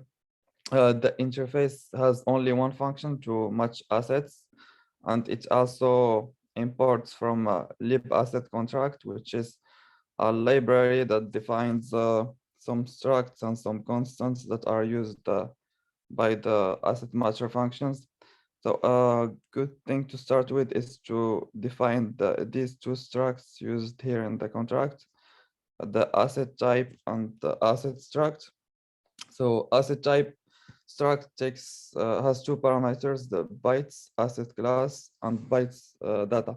First, the asset class, it refers to the asset class of the assets. It can be either each asset, ERC721, 1155, or another asset class that is, these are considered to be the normal asset classes, and there are other asset classes that are not normal.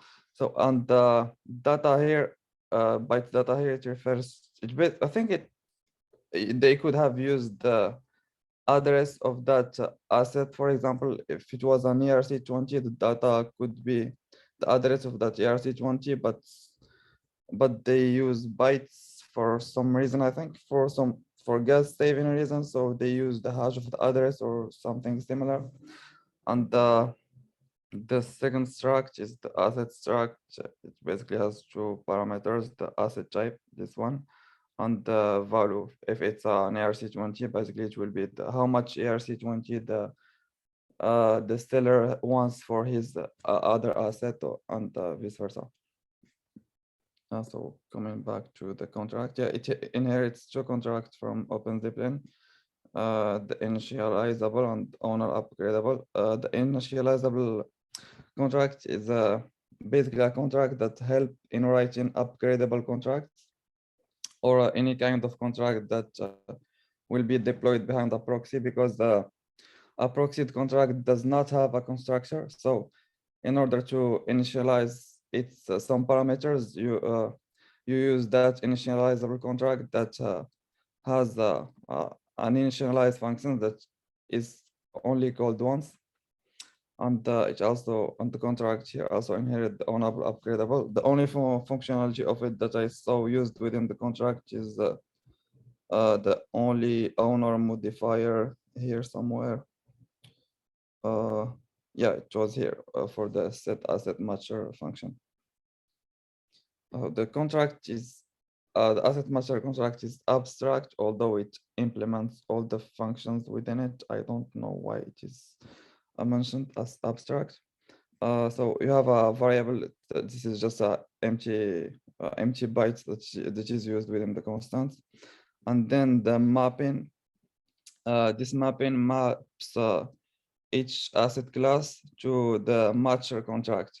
So, for example, for these for the simple asset classes like ERC20, ERC721, etc., they can be matched from within the contract without needing a special asset matcher contract. So for other special assets, they have this mapping that when you give him the asset class, he gives you the address of the matcher contract. So it's basically this one, and then you use the interface to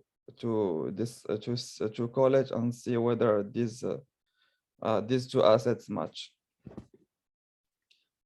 And the contract has 2 main functions. This the easy one is set asset matcher. It can only be called by the owner to set the address of the matcher contract of that asset type.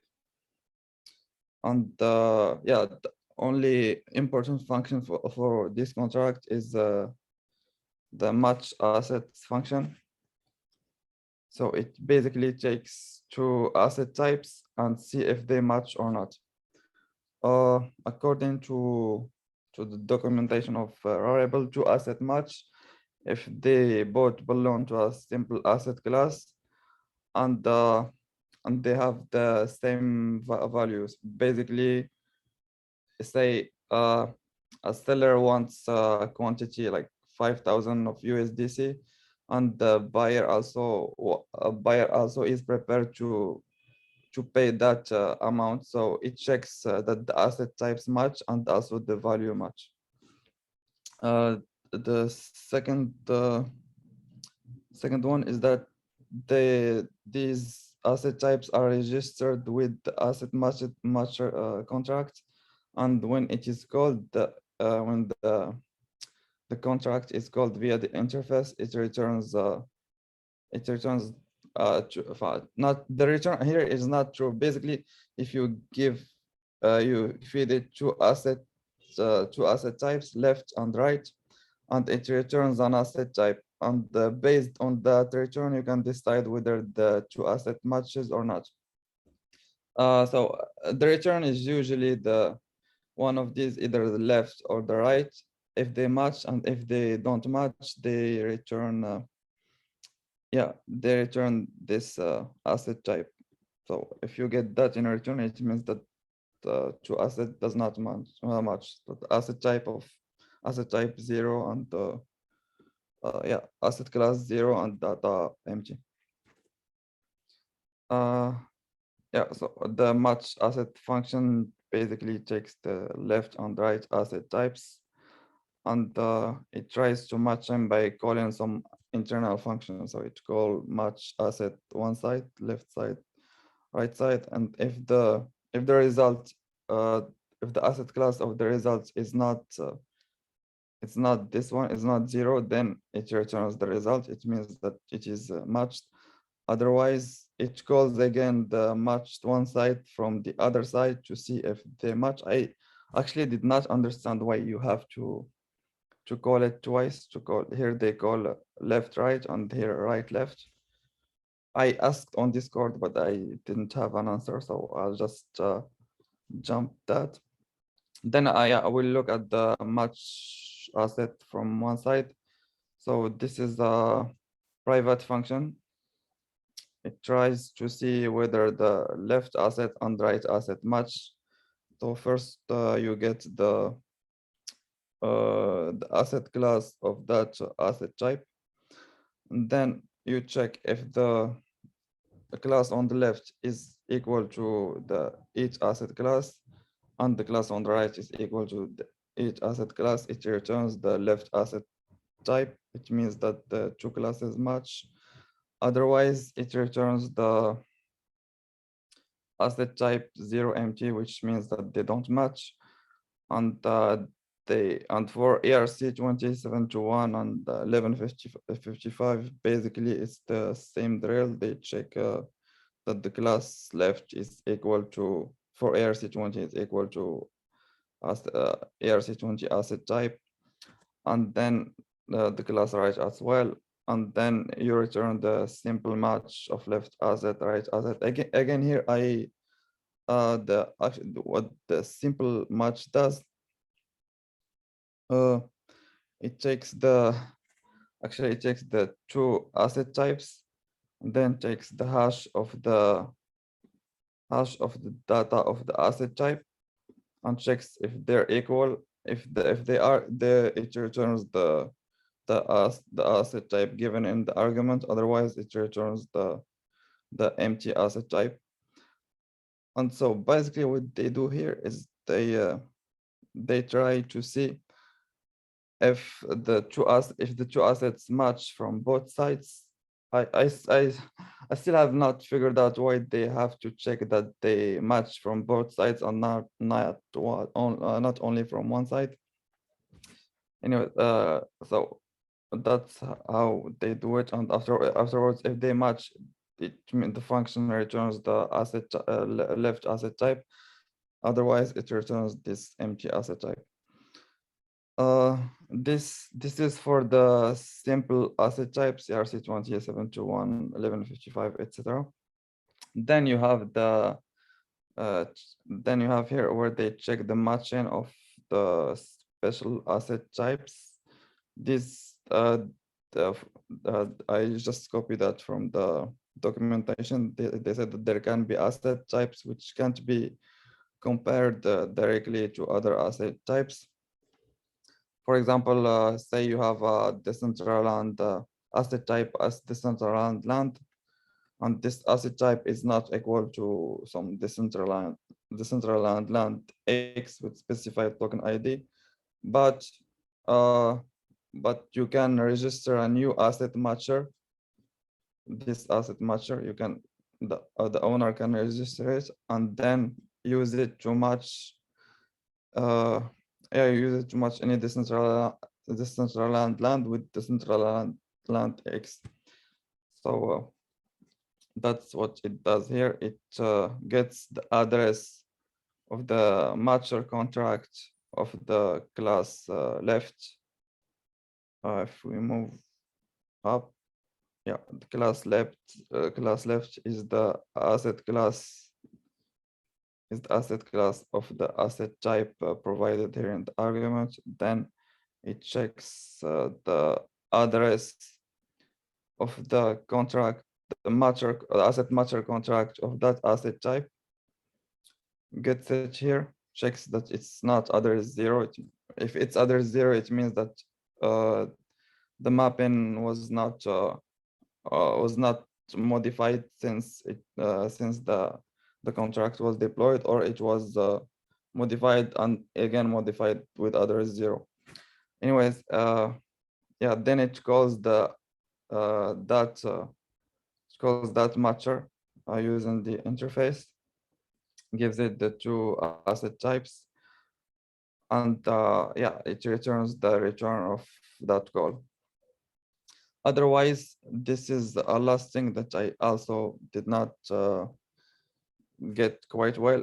So basically, if the class left is not a neat asset, ERC721, etc., and is not registered with any asset matcher, then they check if the class left is equal to the class right.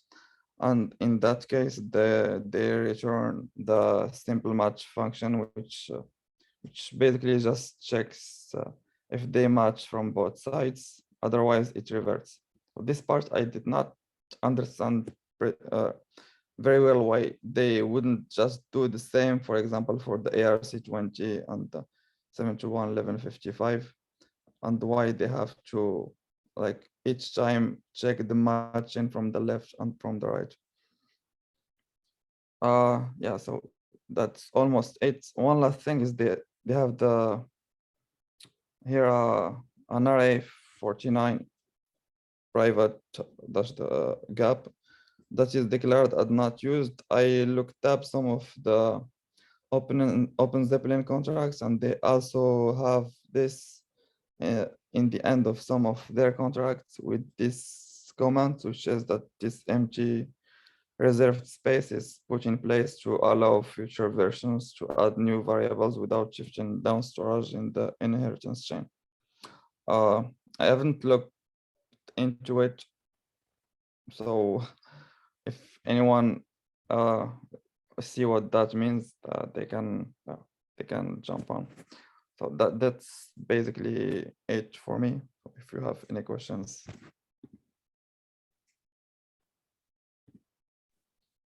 I was wondering the same thing, what this gap variable means. Yeah, I looked some of the Open Zeppelin contracts, and they have it here with that comment, but I didn't really understand why, and why 49. No idea.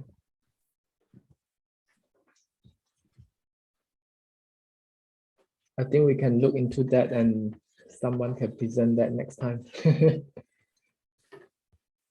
cool. Okay. Thank you very much, Bara.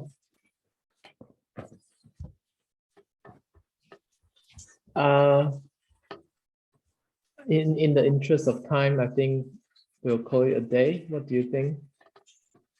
I was thinking, sorry, is it possible we can either reduce the amount of speakers or limit the time, or we'll split into two different days? Because progressively, I think the number of users reduce until the end. So probably there's a way we can maintain, just a suggestion, though. Any of them can work, either we'll split it or do speakers or some sort of thing. I think maybe just 2 contracts. Yeah. And we can also have like just 2 contracts and have a main speaker for the contract and another person who also looks at the contract. So when there are questions that pops up, maybe one person won't answer, but the other one would have researched it or something. Yeah, we can have 2 persons looking at one contract. Okay, makes sense. It's actually also good that like one person can ask questions that the other person may not have answered. Yeah, I think the 2-person zone is actually an excellent idea.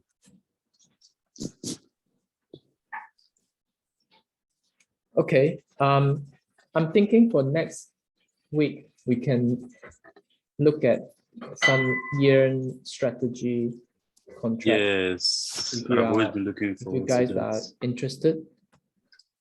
Yes. Yeah, I'm interested. And I would also like to present on any of the UN contracts or strategies rather. Okay.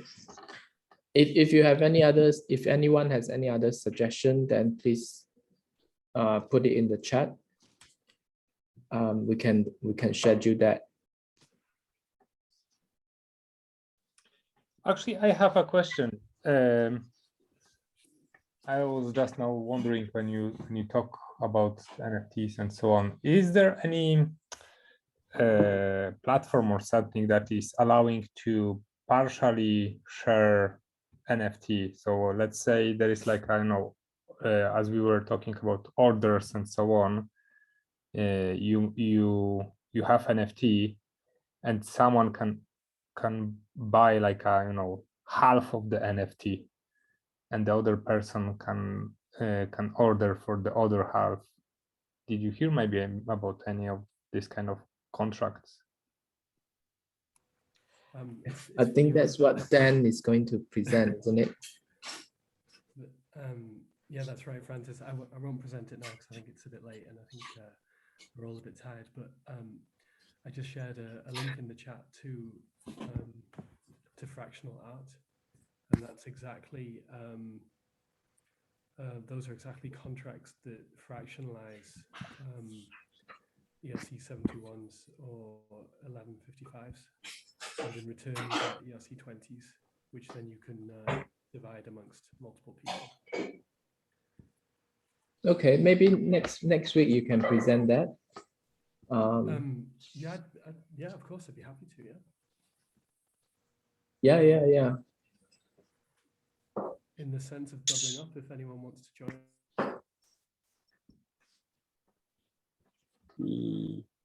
So in the meantime, if anyone is interested, can go there and have a look and look up the Dan's GitHub if you're interested.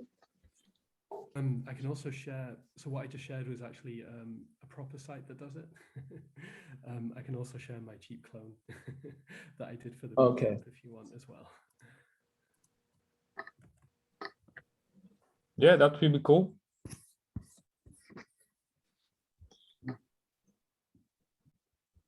All right, so I guess, Francis, you let us know the strategy you want to look into, or just anyone works? Yeah, I think we can maybe look at the fractional art next week for the first Okay. half hour. And then Yeah. the second half, we can look at 1 year strategy. Does that sound good? I think that works. At least this is a continuation from today, so there's still some semblance. Okay. Cool. We'll continue the chat in the WeChat. Sorry, WhatsApp. Have a good night then, everyone. Thank you for your participation. Yeah, thank you guys very much. That was pretty cool to hear and to listen all of the investigations and learnings. Yeah, thanks all for Thank you very much. attending as well. Yep. Thank you. Bye. Bye. Bye. Bye.